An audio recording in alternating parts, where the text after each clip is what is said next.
कर्नाटक रक्षणा वेदिके द्वारा शहर में एक बाइक रैली निकालकर शहर में कन्नड़ बोर्ड लगाने के लिए पंपलेट वितरित किए। आज सुबह शहर के शिवनगर क्षेत्र से रैली निकालकर शहर के बाहरी क्षेत्र में गश्त करते हुए शहर के गुम्बा के समीप चित्ता क्रॉस पर समाप्त की। रैली जहां जहां से भी गुजरी वहां लोगों को और दुकानदारों को पंपलेट देकर कन्नड़ में बोर्ड लगाने का आग्रह किया।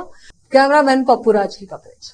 भक्तिपूर्वक नमनಗಳನ್ನು ಅರ್ಪಿಸಿ ಇವತ್ತು कर्नाटक रक्षणा वेदिके वतीयिंद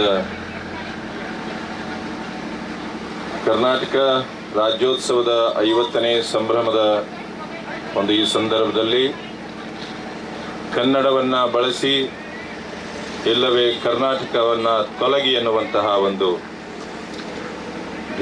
ಧ್ಯೇಯವಾಕ್ಯವನ್ನ ಹಿಡಿದು ಇವತ್ತು ಕನ್ನಡವನ್ನ ಉಳಿಸಲಿಕ್ಕೆ ಹೊರಟಿರುವಂತಹ ಕರ್ನಾಟಕ ರಕ್ಷಣಾ ವೇದಿಕೆಯ ಈ ಒಂದು ಹೆಜ್ಜೆಗೆ ನಾನು ಹೃತ್ಪೂರ್ವಕವಾದಂತಹ ಅಭಿನಂದನೆಗಳನ್ನು ಸಲ್ಲಿಸುತ್ತೇನೆ। ಈ ಒಂದು ಬೀದರ್ ಜಿಲ್ಲಾಧ್ಯಕ್ಷರಾಗಿರುವಂತಹ ಸೋಮನಾಥ್ ಮುಧೋಳ್ ಅವರು ಹಾಗೂ ಇಲ್ಲಿ ನೆರೆದಿರುವಂತಹ ಎಲ್ಲ ಕನ್ನಡ ತಾಯಿಯ ಮಕ್ಕಳೇ, ನಾವು ಈ ಹೋರಾಟವನ್ನು ಮಾಡದೆ ಹೋದರೆ ಕನ್ನಡ ನಿಜವಾಗಿಯೂ ಉಳಿಯುತ್ತಿದೋ ಇಲ್ಲೋ ಅನ್ನೋಂಥ ಒಂದು ಬಹಳ ದೊಡ್ಡ ದುರಂತದಲ್ಲಿ ನಾವಿದ್ದೇವೆ।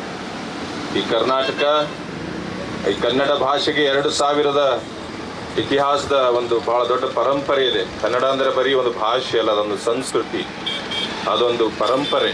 ಹೀಗಾಗಿ ಈ ಸಂಸ್ಕೃತಿ ಈ ಪರಂಪರೆ ಉಳಿಬೇಕಾದ್ರೆ ಕನ್ನಡ ಭಾಷೆಯನ್ನು ಉಳಿಸಬೇಕು। ಕರ್ನಾಟಕ ಈಗಾಗಲೇ ಎಲ್ಲರಿಗೆ ಒಂದು ಸುಗ್ರೀವಾಜ್ಞೆಯನ್ನು ಹೊರಡಿಸಿದೆ।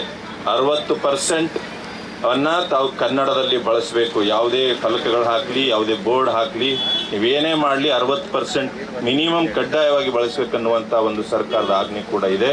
ಹೀಗಾಗಿ ನಾಡಿನ ಎಲ್ಲರೂ ಈ ಸರ್ಕಾರದ ಮನವಿ ಮತ್ತು ಈ ಒಂದು ರಕ್ಷಣಾ ವೇದಿಕೆಯ ಒಂದು ಕೂಗಿಗೆ ಬೆಂಬಲವನ್ನು ಕೊಟ್ಟು ಎಲ್ಲರೂ ಇದನ್ನು ಪಾಲನೆ ಮಾಡಬೇಕಂತ ಮತ್ತು ಇವತ್ತೇನು ತಾವೇ ಮಾಡ್ತಾ ಇದ್ರಿ ಈ ಒಂದು ಕಾರ್ಯಕ್ಕೆ ನನ್ನ ಹೃತ್ಪೂರ್ವಕ ಅಭಿನಂದನೆಗಳು।